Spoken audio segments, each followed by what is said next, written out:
say after this song we get out of here? It's time to take me home. I'm feeling dizzy and it's hard to think. Maybe I've had too much to drink. It's time to take me home. Have I ever told you I love your smile? Hold me tight, safe and sound. The room is spinning round and round. Kiss me, baby, bring me back to solid ground. Music's blaring, people staring. I can't keep my hands from traveling all around. It's time to take me home.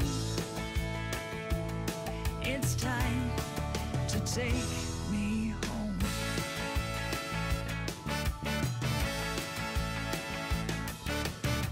Tomorrow we got nowhere to be. Tonight it's all you and me, so come on. It's time to take me home. Have I ever told you you make me smile? Hold me tight, safe and sound. The room is spinning round and round. Kiss me, baby, bring me back to solid ground. Music's blaring, people staring. I can't keep my hands from traveling all around. It's time to take me home. It's time to take me home.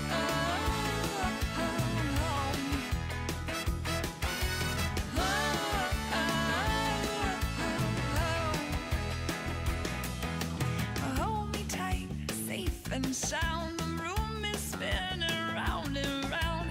Kiss me, baby, bring me back to solid ground. Hold me tight, safe and sound. The room is spinning round and round. Kiss me, baby, bring me back to solid ground. Music's blaring, people staring. I can't keep my hands from traveling all around. It's time to take me home. Yeah, it's time to take me home. It's time to take me home.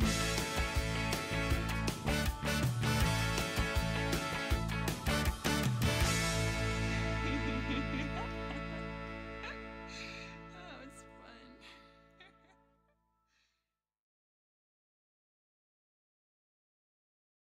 You've cried 1,000 tears.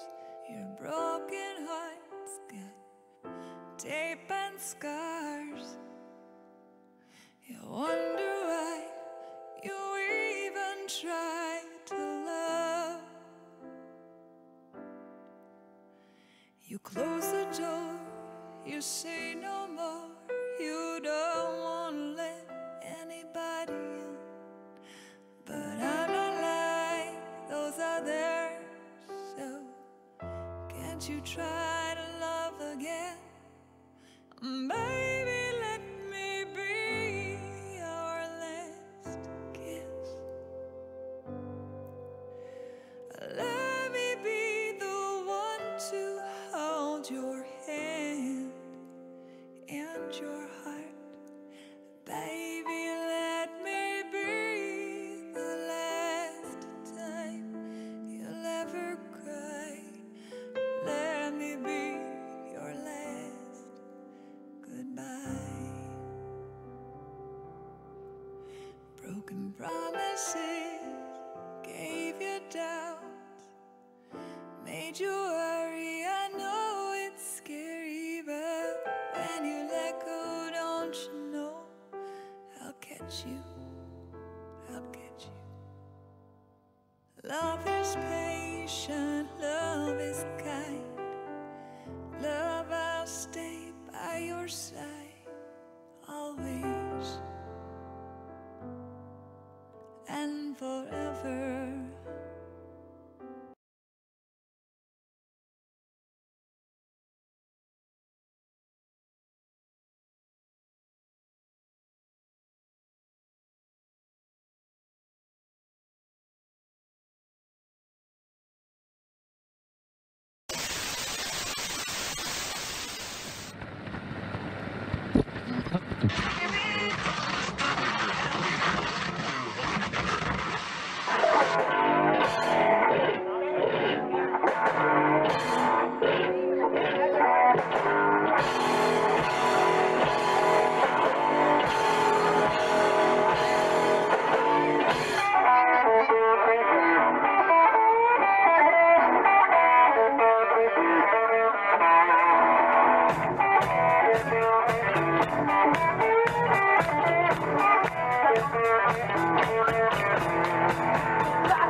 when you hear the man coming, won't do you no good, won't do you no good.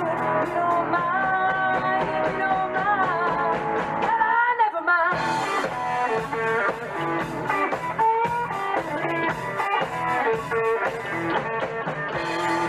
Don't let them all break you, let the feeling come take you. Won't do you no good, won't do you no good. You know I got fever, so when you hit me right, you know you might as well. Won't do you no good, won't do you no good. And I said, kiss your baby goodbye. Come on, love, it's alright. Heaven knows they wanna break you apart. Oh yeah, kiss your baby goodbye. Come on, love, it's alright. Never know unless you give it a try.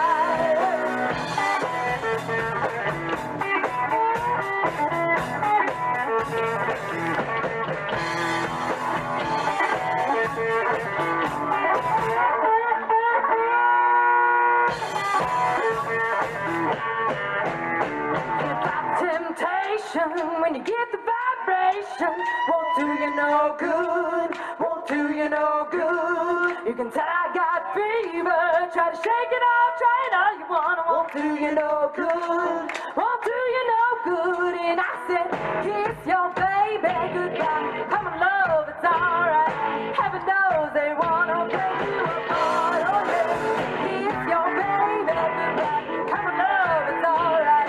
You never know unless you give it a try.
And welcome. Let's hope this thing is working this time. I've been going crazy. That was Susan Ruth bringing us in the intro music, and that was Lady J and the Useful Idiots, my beautiful wife, leading us into the intro. So what I'm trying to do here is start trying to live stream some of production of podcasts, and to leave things up for Q&A, and to do those interviews with people of dissenting opinions from mine, I suppose we can put it that way, and put those things up live so we can interact in a Q&A and do everything a little more interesting, playing to the algorithms. I've had a messed up day from trying to get this stuff to work, but I think it's working now. And then let's make sure we're talking close enough to this thing. And so you got bad lighting, you got me in a hat, but you got me feeling good. Went to Planet Fitness. We got our new cards today, our Black Friday Black Member Deal cards. We got at Planet Fitness, and jumped onto that Hydra bed and that massage chair. Oh, didn't know what I was missing. So feeling a lot better from that. And so let's kind of jump right into this. If I would love people to ask questions towards the end, I'll jump back in with it. Just deal me with my unbrushed teeth, my coffee and trying to see if I can do this in any way that makes any sense and actually works somewhat whatsoever at all, because I keep screwing these things up.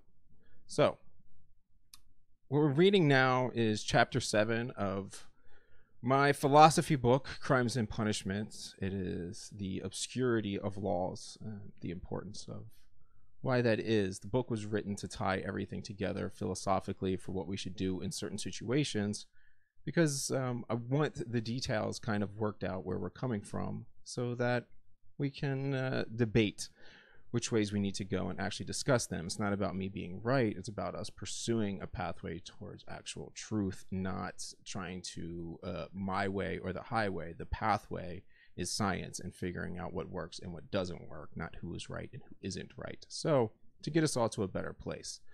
All right, let's just go with it. The most common interaction I've personally experienced with the obscurity of laws is likely to be the same for you. This was true before I was police, when I was police, and after being police. It is in operating a vehicle in the United States. Once it became my profession to understand vehicle law, I looked into it for the first time. And from that point on, I was always humored at the idea of a driver asking, "What are you pulling me over for?" I don't know. Which one do you want me to use? I followed you for about a mile, so I'm sure there is at least 10 violations in that time, and it is absolutely impossible to operate a vehicle legally. Every cop can pull over any car legally without question. The complexity of the law and the extent of violations to justify a stop is largely obscure to the citizenry, to you. So looking at policing from the understanding that everyone is committing violations, evaluate how you feel about the data that is known.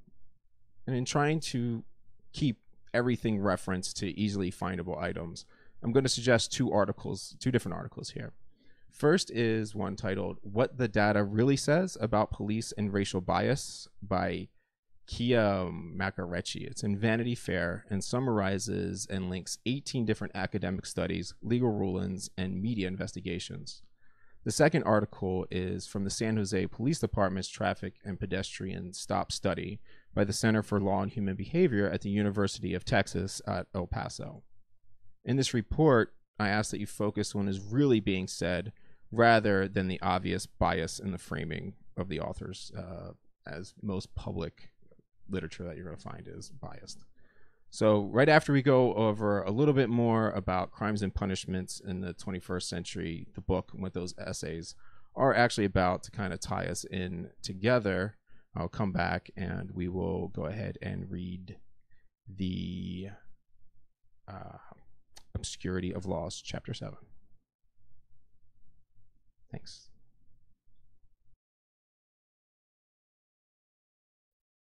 Like most cops, the emotions felt when pinning the badge on my uniform for the first time was a source of immense pride, but also a shocking reality to the complication of performing a duty under the weight of such power and responsibility. Drops it. There is the explosion.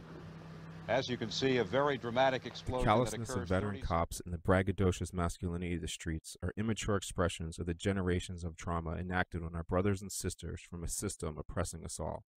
My internal fights with policing, whistleblowing, scholarly endeavor, and foreign ideas of politics have failed in exhausting fashion. What I'm trying to say is that we are looking at people who are doing nothing new, and if we focus on the actions, then we can fix the things for next time, because when you focus on people, we end up thinking we can chop the head off, they put a new person in and something will change. But if we don't focus on the methodologies and the institutions, then we will be put them in a prison cell, do the paperwork, go back out, and do it again. So what we really need is to change the incentives and disincentives so that no matter what the role, we're still going towards that objective that actually serves. More occupation, more vehicles, if your answer continues to be violent, because we have to understand that everything about policing is inherently violent. I have come in there with authority and told you what you will do. I believe one of the reasons behind my struggles is that I had not laid out a consistent and intertwined philosophy of what in the hell I was trying to say. For the philosophical foundations of crimes and punishments ushered into the 21st century, a reimagination of our institutions is necessary. Building off the famous works of Cesar Beccaria, I construct those pathways to the Enlightenment period of justice. Free will, sanctuary cities, gun control, eyewitness testimony, incarceration, and more must all work together for a prosperous society. Learning these lessons has been a brutal journey for me and is unlikely to be an easy one for you either, but it is one that we owe to the future to make a safer world for our children to pursue life, liberty, and the pursuit of happiness.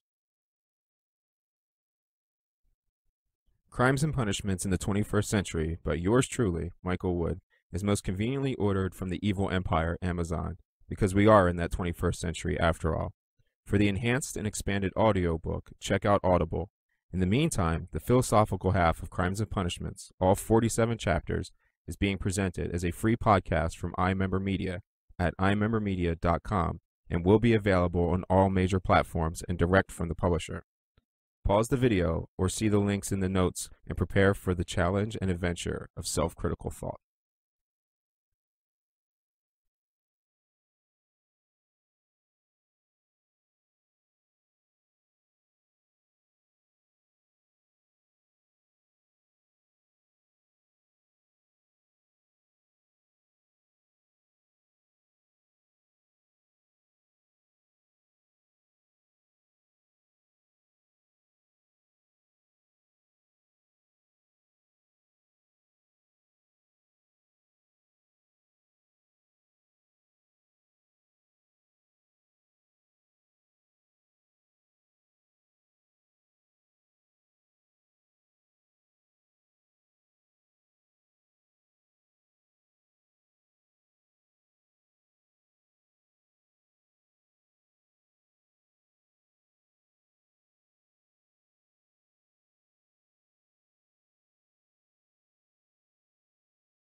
Being powerful, it's a bit like being ladylike. So if you have to say you are, you probably ain't.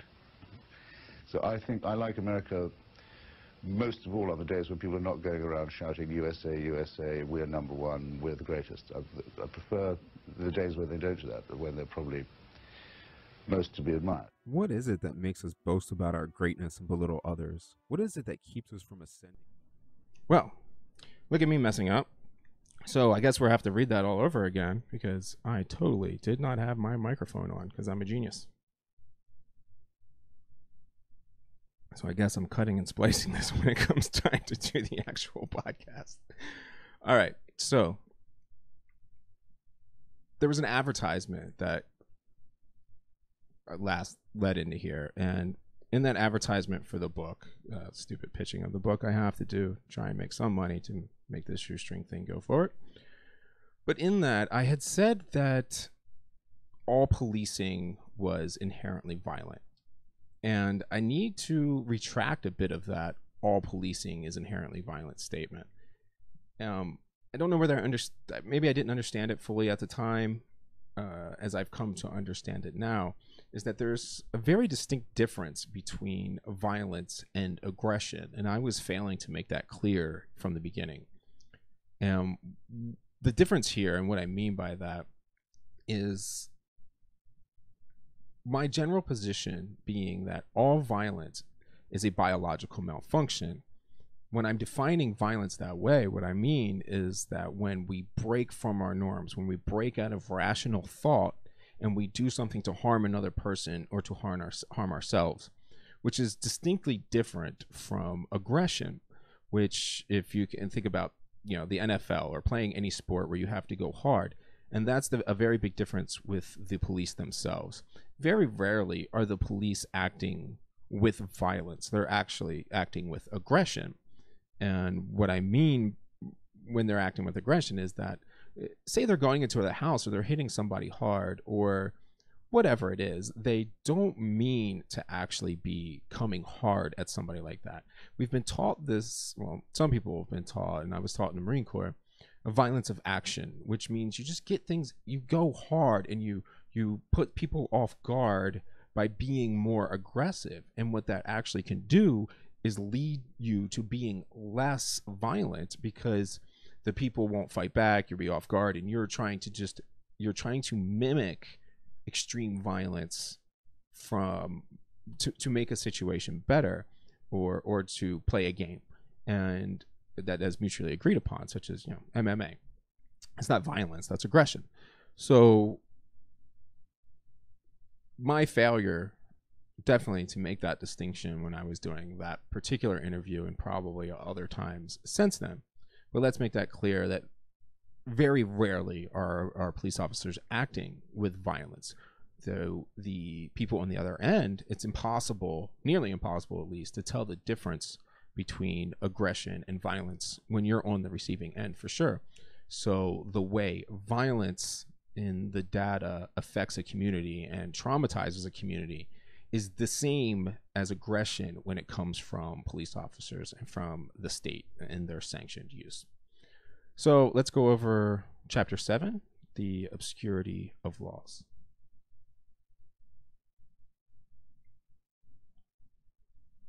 Sorry about my previous mess up too, by the way.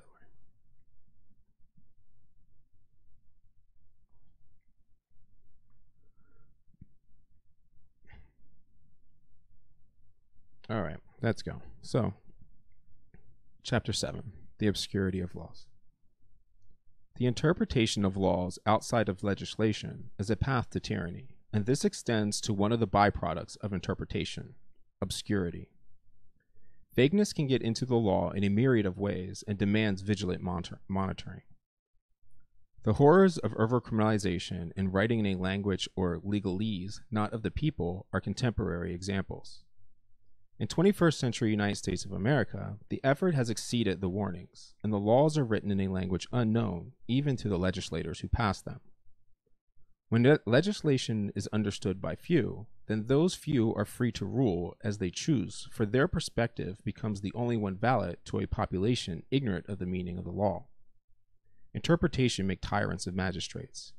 ambiguity is every bit as corrosive. The complexity of language, over legislation, and antiquity make the law secret in meaning. When meanings are obscure, the law becomes the prejudices and biases of select individuals. Under the umbrella of the law and the codification of a society that claims to empower the people, the obscurity of law enables the elite to tyranny.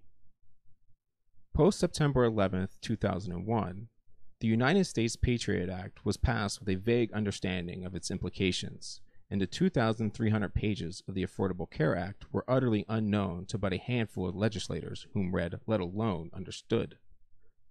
These are not concerns of the distant past. The only way to prevent this danger is to accept a legacy of reevaluation. A foundational legacy must be in a cyclical framework of fluid adoption and improvement, not the rules and traditions of a society at that time. The amendment concept and living document process of the U.S. Constitution was an attempt at preserving a framework which has fallen short, most of its failures coming through the increasing obscurity of laws in a language unknown to the people.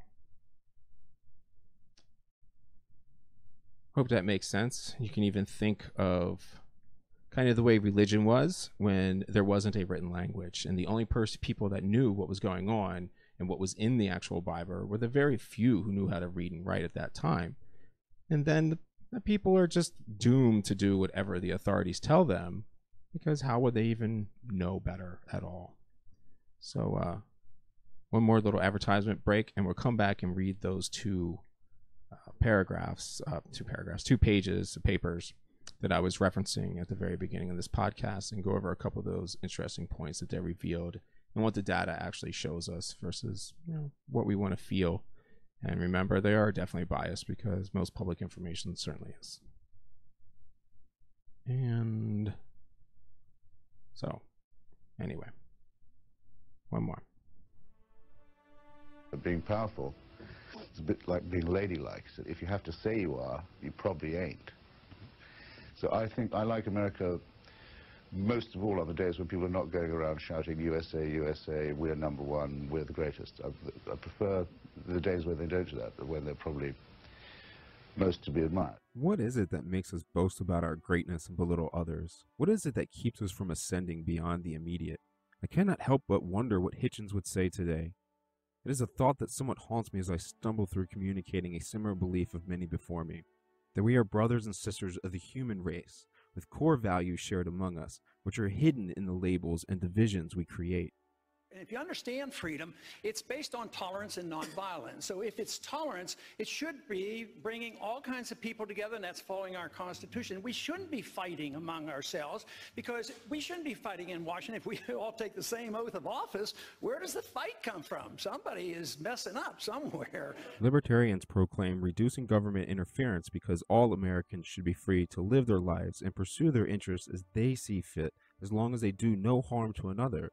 That peaceful, honest people should decide for themselves how to live their lives without fear of criminal penalties, and that the government's responsibility, if any, should be protecting its citizens from force and fraud. The ruling class has always taught and trained you to believe it to be your patriotic duty to go to war and to have yourself slaughtered at their command. The socialist soapbox calls for a classless society with communal ownership and perspective that is driven to enhance freedom, justice, and solidarity towards a goal of peace. Peace, of course, includes police abolishment, which I must say is highly unlikely to ever be a reality, but it is the only ethical goal. Right? Forget about effectiveness or not effectiveness. You don't get to confiscate my money just because you and your friends vote to take it. The deliberate pragmatism of conservative thought espouses the value of moral order and building off the best of the past with long-term goals that are achieved mainly through community and family with an ideally restrained and fiscally prudent government. People are born to be free, and that their basic instinct is the desire to free themselves from coercion, authority, and oppression. The ideal liberal is said to believe in that natural goodness of human beings and the intrinsic value of individual liberty, that to have an honorable society, we must have moral equality across sex, race, birth origin, religion, gender, class, wealth, etc., which is achieved through nonviolent modifications of institutions. With certain inalienable rights, that among these are life, liberty, and the pursuit of happiness.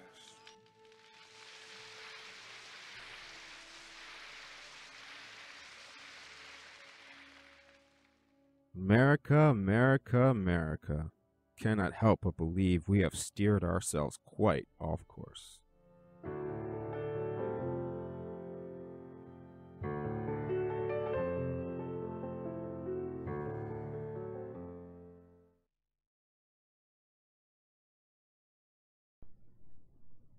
Hope you enjoy those beautiful products I made.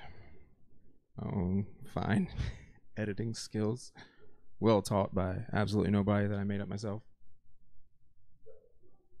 So here's this first article. Let's just go over some of the highlights of it. So that is my dog Moo Moo barking in the background if you can hear it. And okay, so this is from Vanity Fair by Kia Morachi. I guess I'll have the links in the notes, of course. What the data really says about police and racial bias. 18 academic studies, legal rulings, and media investigations shed light on the issue roiling America. Okay, let's just look at some of these so we don't have to spend too much time going through it, but some of these highlights here. So, evidence of a significant bias in the killing of unarmed Black Americans relative to unarmed white Americans, and that the probability of being Black, unarmed, and shot by police is about 3.49 times the probability of being white, unarmed, and shot by police on average. The only thing that was significant in predicting whether someone shot and killed by police was unarmed was whether or not they were Black. Crime variables do not matter in terms of predicting whether the person killed was unarmed. No correlation between the level of violent crime in an area and that area's police killing rates. Think about that. So it seems like you would automatically imagine that the more violence there is in an area, then the more police would end up killing. But those things are not correlated at all. This is one of those things of human nature that we really have to delve into to understand what we are as apes and how we respond to having weapons in our hand and being asked by a society to go out there and do the dirty work that they're not willing to do. What does that do to a person? How does that make them react? Or not even to a person, but how do just people in general react under such a circumstance? Are there things about us that are just unavoidable? So there's certain actions we can't do because that just apeness kicks in. I talk about that a lot with guns as well.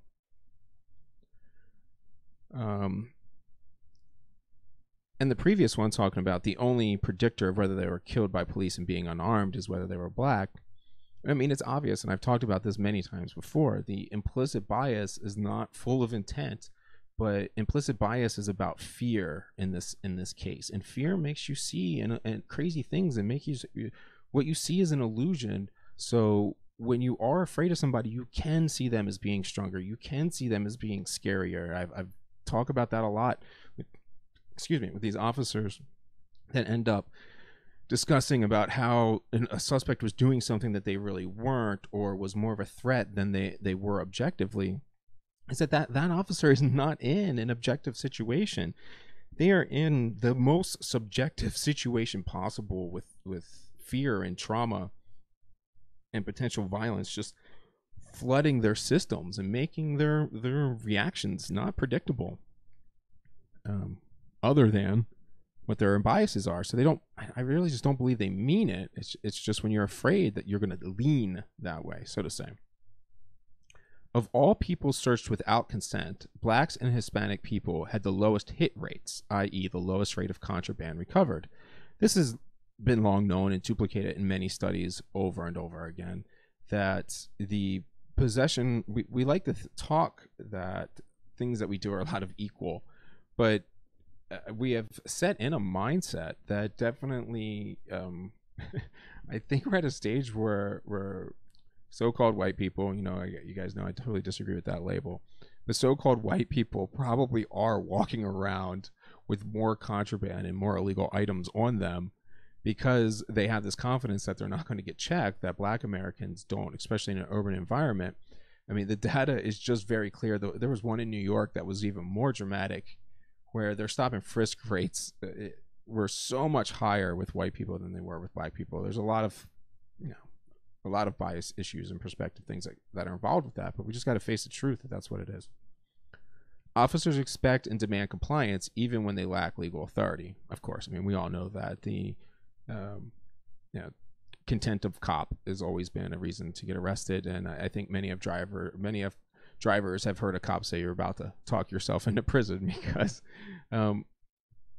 that's that authority we demand. And maybe even recalling Sandra Bland and the cigarette issue, where yeah, sure, you kind of maybe can tell somebody to stick a cigarette out, but that's because we've just gone so far in demanding authority no matter what. African Americans are more than twice as likely as white. For one, there's no such thing as African Americans. I hate that. If you're American, you're American. As white drivers to be searched during vehicle stops, even after controlling for non-race based variables, such as the reason for the stop was initiated, but are found in possession of contraband 26% less often than white drivers. Just more supporting evidence for that disparity of actual possession of crime. That's not too important. Officers were more likely to stop black drivers for no discernible reason.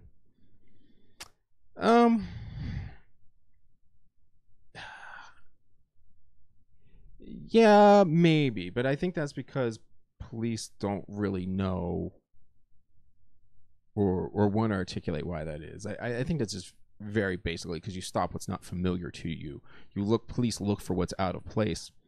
And I guess it will feel wrong if you're in an all-white neighborhood to say that my attention was drawn to this black guy because he's out of place. And why is he out of place? Because he's black. Well, I mean, yeah, I mean, things that are out of place are what police look for.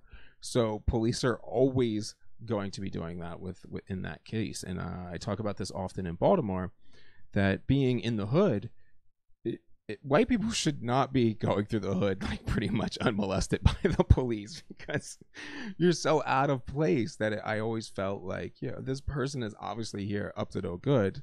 They don't fit in. They're unfamiliar to this environment. And it's not necessarily that they're white. The whiteness will draw your attention to them.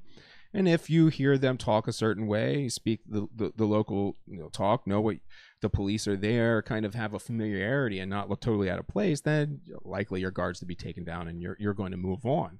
But if the person continues to be clearly out of place, if I'm in West Baltimore and I'm talking to a white person who's in near the traps, and he is clean, proper, perfect, speaking good English, talking about how he's there just looking for his dog or something, come on, that's complete bullshit. So situations like that, police officers are more likely to use their hands, push a suspect into the wall, use force when interacting with blacks. Of course, it's about perception and it's about bias, and we've talked about this. I've talked about this 1,000 times before. This applies to black officers as well. It is not this is not a white officer thing, which is a societal thing. Black people do the exact same thing. Somehow that gets slipped past. Cops are cops. The whiter one appears, the more the suspect would be protected from the police force. I mean, I guess that makes sense. Yeah, I mean, whatever's familiar, but that would it's still coming back to that same point. When off-duty officers are killed by police, 9 out of the 10 off-duty officers killed by other officers in the United States since 1982 were black or Latino. And I talk about this constantly. The deaths of Ja'Kai Colson from Prince George's County, and we've had ones in Baltimore. We had recently, I mean, Sean Shooter's killing. We don't know what's going on with that still. So this is something that happens all the time, and when I point this out in saying that this is a very clear line where everyone becomes a hypocrite from the Police Lives Matter or the Blue Lives Matter or the Black Lives Matter crowd comes from, because immediately when those people intersect, the black officer is thrown away internally and externally. It's one of the biggest ostracizations is to be attacked on both sides by the prejudice, and you're pushed out from your own cops are more likely to kill you because of these prejudices and biases that are built into all of us and all our society, which we have to fight. 72 white people were handcuffed. Wow. I mean, I don't know. I'm not getting into the research on that. Okay, so I'll come back in a couple minutes and we'll go over the other one. I'm going to read a few things from that. Formulate any questions, throw them into the comments, and see where we come from.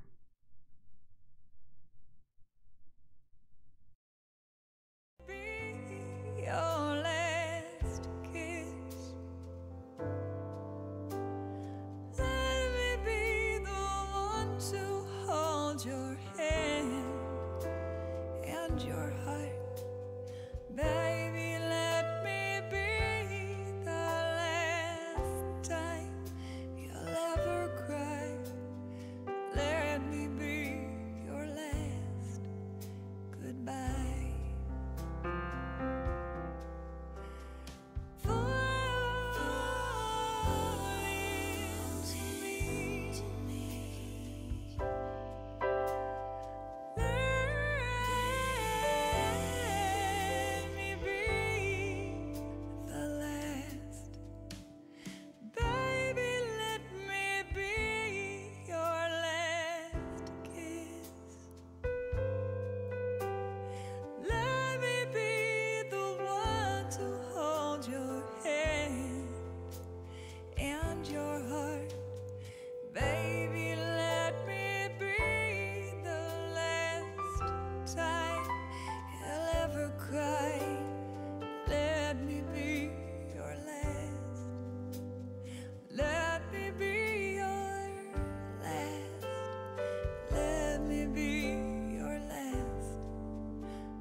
You say, baby, seems like lately you don't take things very lightly. I say, maybe it's a point worth taking, 'cause when you say jump, I say, how high should I fly? Well, I think about it all the time, how lucky the birds are, even when their songs don't rhyme. They're still singing, they're singing out on the furthest branch they dare to go, inspired by some ebb and flow of wind on wings. Oh, how they sing and they fly. So should I. I'll start up on a tiny tree that isn't much more tall than me. I'll sing and flap my arms this way. I'll go and take a leap of faith and fly so high.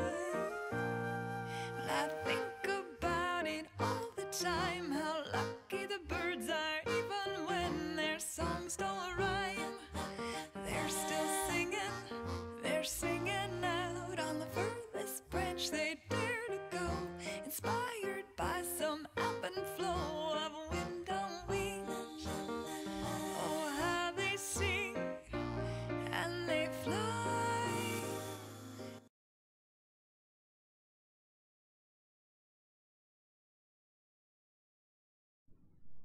All right, so let's get back into it. This is the San Jose Police Department's traffic study and pedestrian stop study. I don't want to take too long going through all of the tedious details of this and just reading it. But we can take a look at the executive summary, and I'll try to go ahead and read this as fast as I can, because this ends up becoming an Audible podcast anyway. Audible podcast. Aren't all podcasts, not Audible. Audio. Not all never mind. I'm lost in it. Executive summary. In February 2016, the city of San Jose contracted with the City of Law and Human Behavior at the University of Texas at El Paso to conduct a statistical analysis of the San Jose Police Department's limited detention or stop data collected from September 1, 2013 through March 31, 2016. The San Jose Police Department has been voluntarily collecting data on traffic and pedestrian stops for over a decade. To date, however, these data have not been analyzed to inform policy and training decisions that may reduce racial and/or ethnic disparities in police stops or stop outcomes. The San Jose PD and the city's independent police auditor have committed to examining possible racial ethnic disparities in stops through quantitative analyses of these data, focus groups within the San Jose Police Department personnel and community stakeholders, and ride-alongs with San Jose PD officers. Thus, the purpose of this project is to identify patterns or trends in the limited detention data that may reveal racial and/or ethnic disparities in San Jose Police Department stops or outcomes. Vehicle stops. After removing cases with missing, irrelevant, truancy or other type calls, or logically inconsistent data, the UTEP research team analyzed 53,337 traffic stops that took place over a 30-month period, September 1, 2013 through March 31, 2016, for patterns of racial disparity. The research team employed two primary strategies for comparing the racial composition of motorists stopped by the San Jose PD to an estimate of the population of motorists available or expected to be stopped. San Jose PD traffic stops were compared to the racial composition of at-fault or not-at-fault drivers involved in two vehicle collisions, and the racial composition of drivers stopped during the day, when driver race or ethnicity is most readily observable, was compared against racial composition of drivers stopped at night. The research team also used multi-level cross-classified regression models to examine racial disparities in stops, limited detention decisions, curb sitting, handcuffing, sitting in a police vehicle, and stop outcomes, including no action taken, citation, arrest, and searches. So they want to make, they're comparing daytime and nighttime vehicle stops. So theoretically, in this case, when it's a daytime stop, then maybe your biases are going to come through, because you can see when during a nighttime stop, you're highly unlikely to know who the driver is. But I mean, that's certainly flawed in that, I mean, I know what the study says, but already, so, and it kind of disagrees with what I'm saying. But I think that there's such things, for instance, as what we would call, you know, an easy car stop or a definite car stop. If you're in the hood and there's a Crown Vic kind of weighted down a little bit with 3 people in it, 2 people, 1 people, I don't know, and a felony Forest hanging from the rear view, then, I mean, you're very likely to stop that vehicle, and it's very likely to be a black operated vehicle. And you already know this because black is, as it is, you know, I get into this, but black is a culture. It is not a race. So there will be other cultural indicators, and those indicators are, you know, while there are white people in the culture, it's vastly more likely to be a black person that's in that culture, or a physically, so to say, an appearing black person. And when they talk about regression models to examine the racial disparities, what they're doing is, I'm not exactly sure how the algorithms work in quantitative data. I'm more qualitative when I do my research. But it compares and rules out the things that can possibly influence it. So that these kind of regress into the means that is central. Vehicle stop findings. Citywide, stops of black motorists exceeded the estimated population of black drivers and black traffic violators derived from the traffic collision benchmark data. Depending upon whether all roadways or only city streets were modeled and whether at-fault or not at-fault drivers were used for comparison, black motorists were between 1.6 and 1.9 times more likely to be stopped compared to the representation in the collision data. So essentially, if theoretically what you're saying is all true, I never really thought about what this thing was saying in this part. So theoretically, all races of drivers would get it crashes in the same same rate, and so this data is essentially using the premise that Asian women are equally the same drivers as a black male, and I'm really not sure other data supports that. So anyway, in this case, regardless of all the crashes that took place, black motorists were more highly reflected in the stop data than would indicate that they are actually operating on the streets, because if they're operating on the streets, they should be at an even level. Citywide stops of Hispanic motorists also exceeded the estimated population of Hispanic drivers and Hispanic traffic violators derived from the traffic collision benchmark data. Depending upon whether all roadways or only city streets were modeled, and whether at-fault or not at-fault drivers were used for comparison, Hispanic motorists were between 1.7 and 2.6 times more likely to be stopped compared to representation in the collision data. So same thing there, basically, that the Hispanic motorists were also overrepresented by with the same problems in the data, but the same conclusions. Using daytime and nighttime regression modeling, no statistically significant differences were found in the rates of vehicle stops for drivers of different races, ethnicities, after controlling for a variety of situational, officer, and district characterizations. District character, I don't know what that means.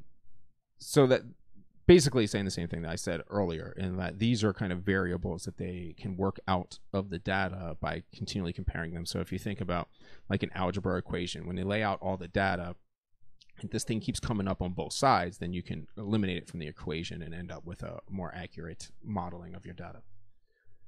Black citizens were 2.8 times more likely than white citizens to be curb sat after considering other potential factors, including reason for the stop, after officer characteristics, and distinct characteristics.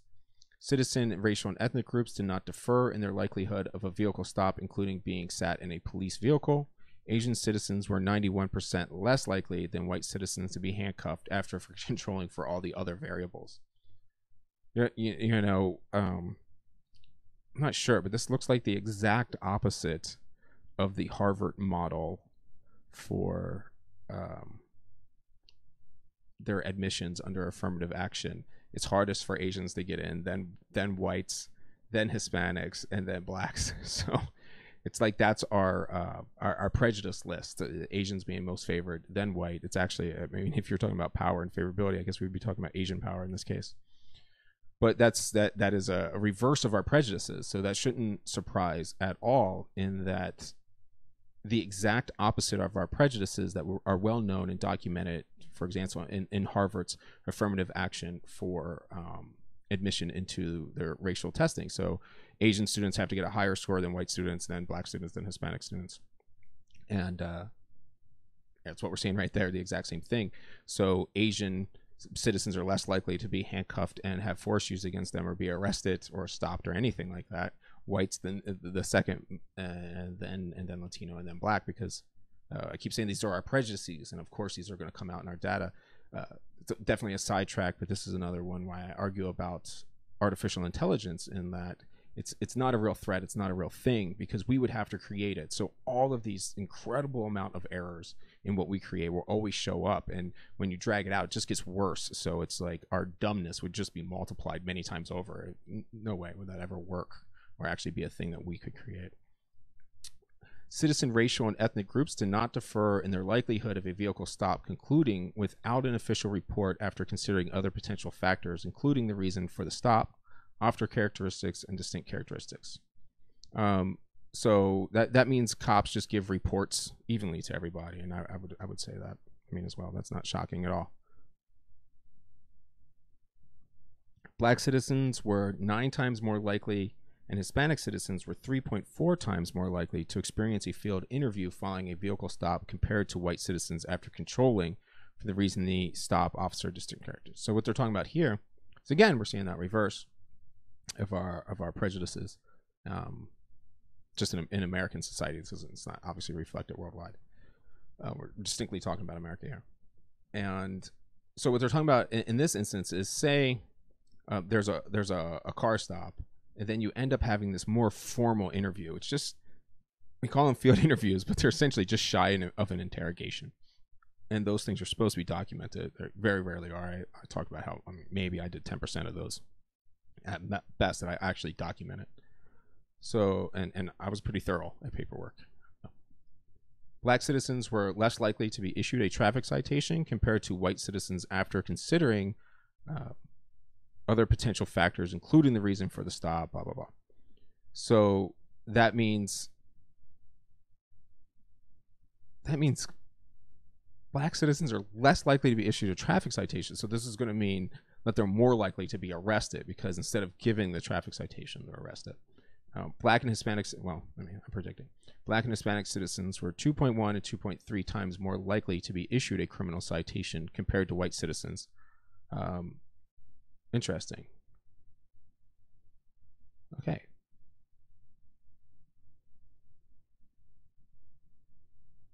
So I think we're going to see the same thing. Let's see. No statistically significant differences were found among racial ethnic groups in the likelihood of being arrested or arrested pursuant to a warrant. So, I mean, that's pretty cool. So what that's saying is that if the crime occurred, then the cops apparently arrest everyone that they have to. So there's not as much discretion in what is observed as many people would think. I've often reflected this too. Crime is a measurement of police activity, not citizen activity. So cops just do their job. Then the big problem is where their bosses put them. So you can't blame them for doing the job where they're assigned. The issue is where the higher ups and the politicians put them and cluster them to do their job. So next. Black and Hispanic citizens were 2 and 1.7 times more likely to be searched compared to white citizens after considering all available factors. All right, we're seeing that same reverse thing there where they're more likely to be searched after this collision or whatever, how the police interacted with them in traffic. Following a search, Hispanic and Asian citizens were less likely to be found carrying contraband compared to similarly situated white citizens. So, yeah, I mean, as we said this before, I think whites have so long preferred favor from enforcement that it is almost a guarantee that white people are going around carrying vastly more amounts of contraband on them than any black person is, and I've always found that true anecdotally, just by my own personal conduct. So, and the conduct of my friends. Don't throw my friends under the bus like that. Another page and a half to go. Pedestrian stops. So this is out of the vehicle, and then this is on foot, which does, I mean, I would think this is going to be quite different. After removing cases with missing, irrelevant, same thing as we talked about before, things that, distracting calls, regression analysis, or logically inconsistent data, the research team analyzed 25,033 pedestrian stops that took place over a 30-month period, September 1st, 2013 through March 31st, 2016, for patterns of racial disparity. The research team employed 2 primary strategies for comparing the racial composition of pedestrians stopped by the San Jose Police Department to an estimate of the population of pedestrians available or expected to be stopped. First, pedestrian stops were compared citywide and by police district to the racial composition of suspects in violent crimes reported by citizens to the San Jose PD. Second, pedestrian stops were compared to the racial composition of suspects reported by citizens who called 911 for selected types of crimes or community concerns: prostitution, narcotics, drug-related complaints, suspicious persons, and disturbances. These comparisons were conducted within police beats at selected hotspots in the city, which were identified with geospatial mapping as areas of the city with high concentrations of citizen calls for the selected complaint types. These high call volume areas were concentrated in the downtown beats and along the Monterey Road corridor to the south of downtown. The research team also used multi-level cross-classified regression models to examine racial disparities in stops, limited detention decisions, curb setting, handcuffs. And this is all exactly the same as the car stops, but now we're on foot. And what they're comparing it to is the data in these areas. And another example that they're highlighting here when I was talking about where their commanders put them. So these are these areas that this data-driven policing thing. And what I'm telling you is all the data is backed by our biases and prejudices because we're creating them and we don't do it on purpose. It's subconscious. It's under the surface. So these stops are being full of the police officers, their prejudices, along with the prejudices of higher ups and politicians on why they are actually in those areas to do their jobs and tasked to operate in that geographic area. Pedestrian stop findings. We can go a little bit faster because we understand the difference here. Black citizens were stopped less frequently than their representation among violent crime suspects to the police. The rate of black citizens involved in pedestrian stops also was lower than their involvement as suspects in calls for service in 13 of the 18 beats analyzed. In some beats, black citizens were stopped at significantly lower rates than would be expected given their representation among suspects reported by citizen callers for selected types of calls. Finally, black citizens were stopped less frequently than white citizens after controlling for the reasons of the stopped officer and district characteristics. All right, so that seems kind of shocking, right? So after we just hear about cars being more likely to stop, now on foot, they're being less likely to be stopped. So I think this is hinting towards that under-policing that is very much talked about as kind of a side effect. So there's over-enforcement by policing in these areas and under-servicing by police officers in those areas. So if they were actually trying to stop the crime, in comparison, you would actually have more foot stops, but cops don't get out of cars, they don't engage their community, and this isn't necessarily all their fault either. This is by what their command is telling them to do. So they're not engaging with the public on the ground like they should. Another example of that. Citywide, there was no statistically significant difference in the rate at which Hispanic citizens were stopped compared to the representation among reported violent crime suspects. Interestingly, Hispanics were more accurate. Their kind of our prejudices didn't seem to come to fruition when it comes to Hispanics on foot. But they were stopped more frequently than would be expected given their representation for the calls, but not for the actual crimes. But anything with Hispanic population is incredibly difficult to get data out of.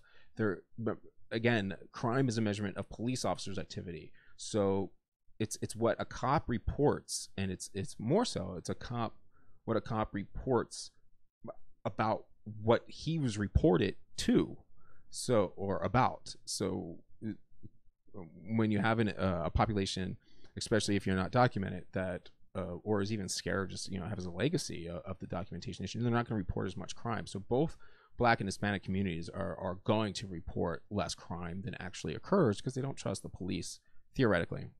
I mean, I don't know. We'd have to talk to them more. It seems that's what the data seems to pan out, especially Hispanic. So like Black citizens, Asian citizens were stopped less frequently citywide than their representation among violent crime suspects reported to the police, that kind of seems weird to me. You would think if there was an Asian suspect in Baltimore, like every Asian person would be getting stopped, so they would end up being overstopped because the odds of them being a suspect were so low that we would just be looking for an Asian person. But that's not true. They're just completely privileged by our prejudices, and it kind of comes up in the data everywhere, except for in racial discrimination, where they're incredibly racially discriminated upon within our system in other aspects, such as the educational system. Hispanic citizens were 2.5 times more likely than white citizens to be handcuffed during a pedestrian stop. Hispanic and Asian citizens were less likely to receive a no report outcome compared to white citizens. So that's kind of what I was factoring on before. I don't know why that exists for Asians. I'm going to assume that this is because our prejudices about Asians are a stereotype about the elites that get into our society. So like doctors. I mean, when we think of Indians, or we think of our medical doctor, but I mean, obviously India is a very poor country. So we're only picking the elite out of the crowd. So the typical Asian in Baltimore is just a corner store owner, Korean corner store owner. Everybody knows it, or somebody that runs the bodega in New York. So these individuals are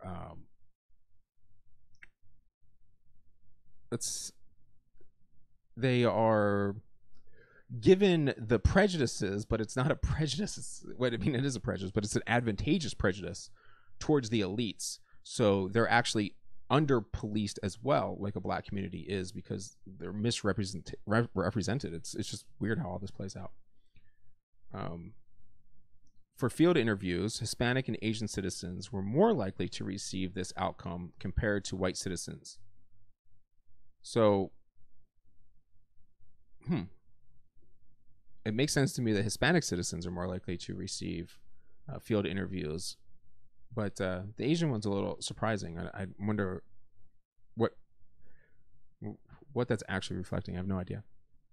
So the analysis of traffic citations found no statistical differences across citizen, racial, ethnic groups in the likelihood of receiving outcome.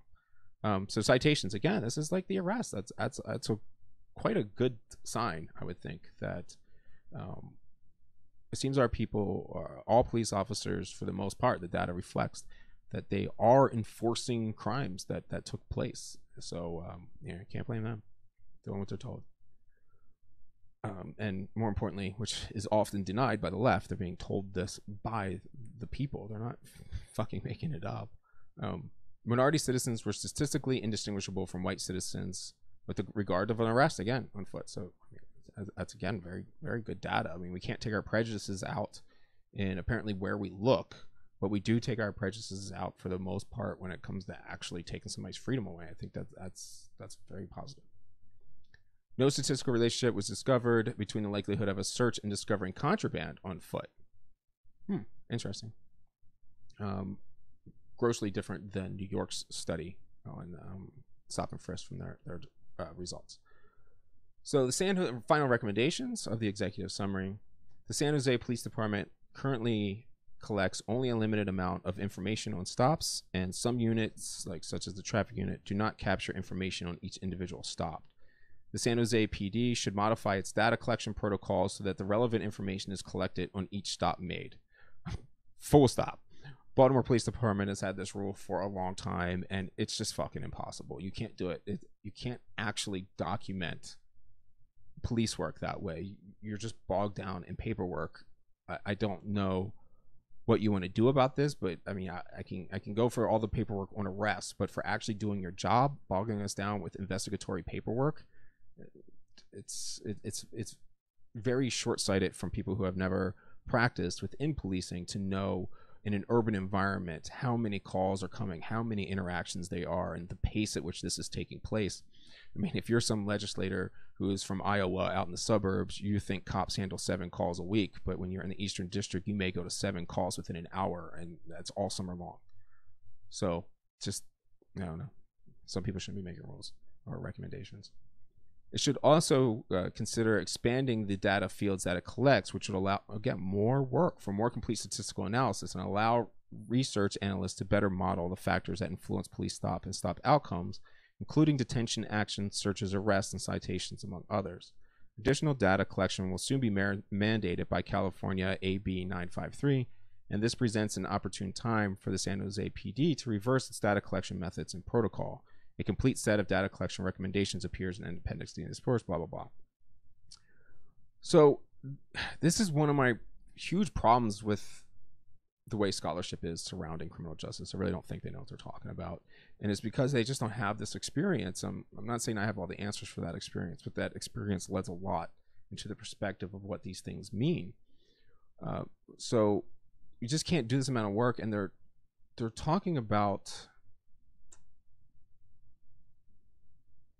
this just purely from a data-driven thing, and this is a social science. Policing is a social science. It is not a data-driven event, and to continue treating murders and people and communities as dots on a map and crimes and numbers that we're just counting that reset every time January 1st hits is just an impossible way to go through.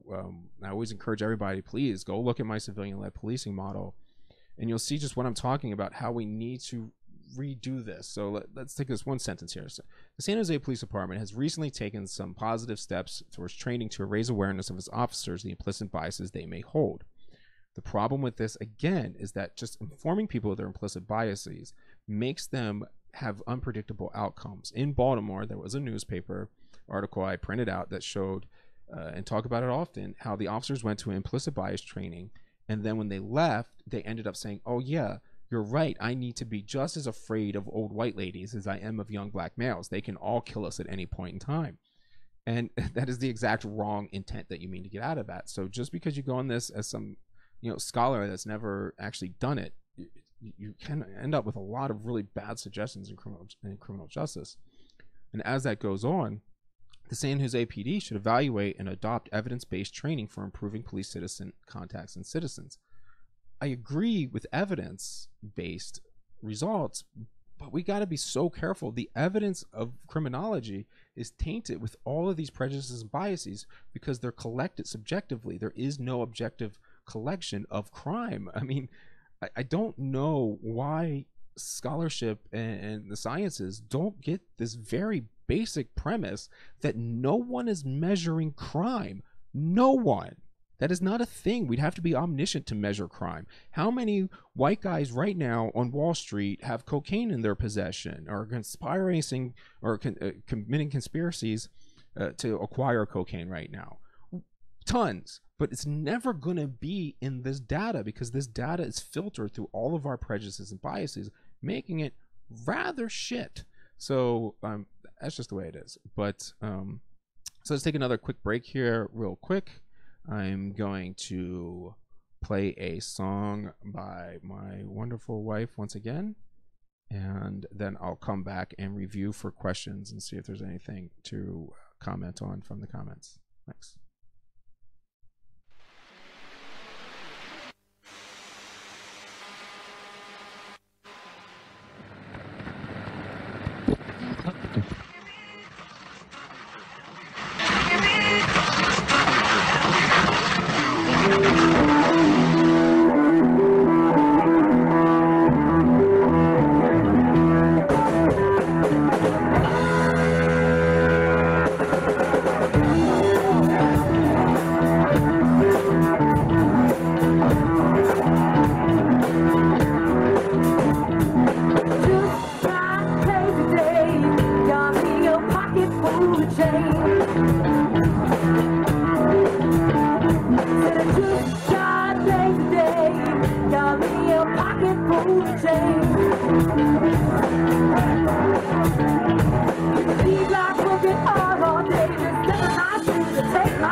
today.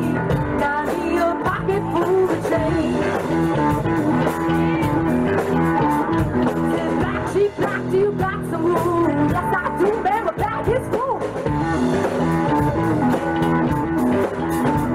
It's the root of evil and you know the rest. Play ahead of 1 second day.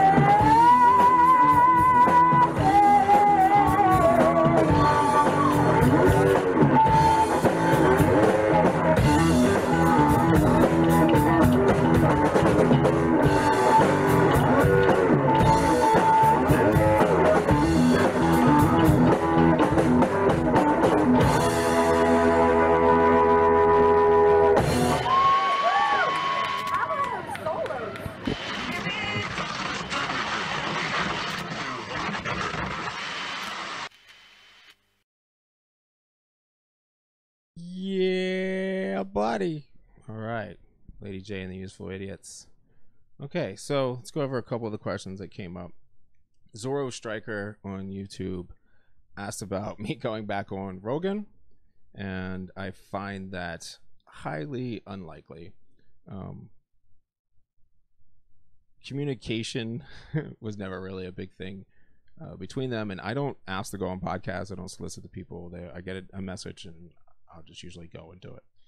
So they'd have to invite me back on, and they don't talk to me. After I pushed the gun control issue, being that was the last time I was on, and we pushed that, Rogan said he would have a debate he would set up, and no one will do that. That ended up going to Steven Crowder and a bunch of other people, including I don't even remember our list right now. The latest issue is Colin Moore, who went on Rogan's also and said he would debate anyone, and I that's what I said on there from the other side. And nobody will set these things up. They're all bullshit, and that's just the way the left.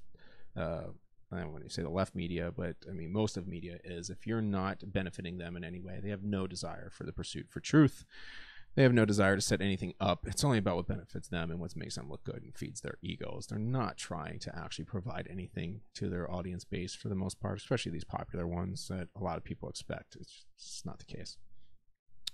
Andrew Ross, my buddy from Portland, one of my most hated cities. He is the piano music man, and everything that you hear me playing between the transitions and stuff. Now, not so much in this, but there's usually more that I use in the full podcast I was doing before. And he wanted to know, what about probable cause? And yeah, I mean, a lot of these things aren't necessarily about probable cause. They're more about reasonable suspicion, which is a much lower standard. So we have the first level of police suspicion, so to say, is a hunch, which means just something's out of place. This is that unfamiliar thing that I'm talking about. And then that would draw us our attention, and theoretically we would end up looking further, in which case we would develop reasonable suspicion that a crime was afoot. So something just indicator of it. We don't have enough to really prove it, but there's some kind of indicator. And then you have probable cause, which is sufficient for an arrest, which is kind of like a propensity. More like, because then you escalate to the beyond a reasonable doubt standard, the essentially 99.9% standard once you get to a courtroom. So you kind of have this continuing escalation of state activity. So this really isn't probable cause. He wrote some articles recently. He was talking about tribalism and stuff. Maybe remember these articles I was checking, and I think I'll have to read them, or maybe talk to Andrew on doing this right here and seeing how I can work the Skype thing and talk to him about those two articles that he wrote. That are topics very similar to this that I thought were quite interesting, and his insight was good. He still can't write worth shit, but he has good thoughts. That was just for you. And so Kevin Martinez on YouTube is asking about, or basically commented that when it comes to the concept that this is what police do and the prejudices and biases of society, that the media has a lot to do with that. But yeah, of course they do. The media is coming through that same filter of human activity and prejudices and biases, so everything they produce is also the same way. But it's definitely not a Fox News issue. It's not a right-wing issue. It gets highly lost for some reason in the liberal discussion that black communities are very conservative in their actual ideology. They're the ones calling the police, wanting more police, and wanting police to do something about it. I mean, the cops, nearly every time that a cop is going to a call to interact with a black person on the street, it's because another black person from that city called them. It's just not the one-sided issue that it seems to often be promoted towards. So that's about it, and I would like to thank the other people that watched. I see you out there: Mallory, Jimmy, Mike Kane, Rochelle Troyer, Clay, my Aunt Teresa, one of the only people from that side of the family I would even talk to, Adrian, and Mr. Grant. How do you say your name, Gag? Grant? That's not right. Is that even your real name? But anyway, we've talked a lot. Tune in next episode as we explore the proportion between violations and amends. The acceptance of revenge and punishment as the amends for violations is greatly disproportional, provides no reparations, and further stresses the societal fabric. Should one's life, liberty, and pursuit of happiness be the payment for your car being damaged? Hey. Really?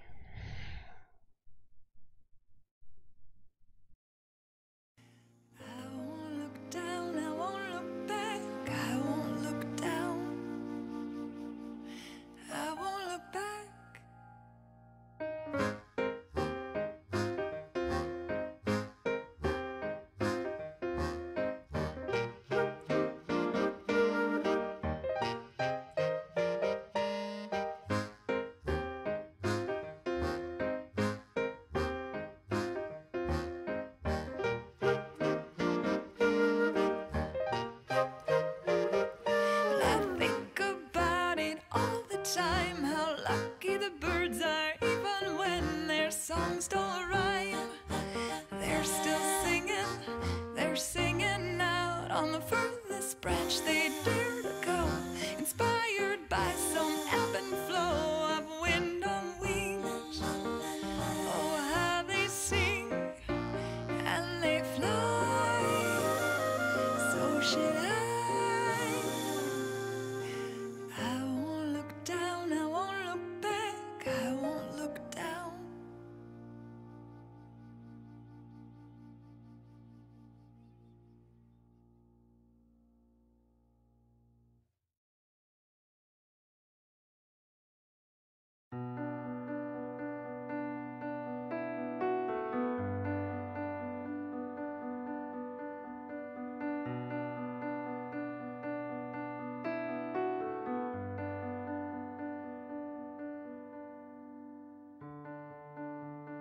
All I ever wanted was everything, and what I gave you was more than I ever had. All I needed was all of you, but you never knew how to give me that. All I ever wanted was everything. Is it too much to ask? Does it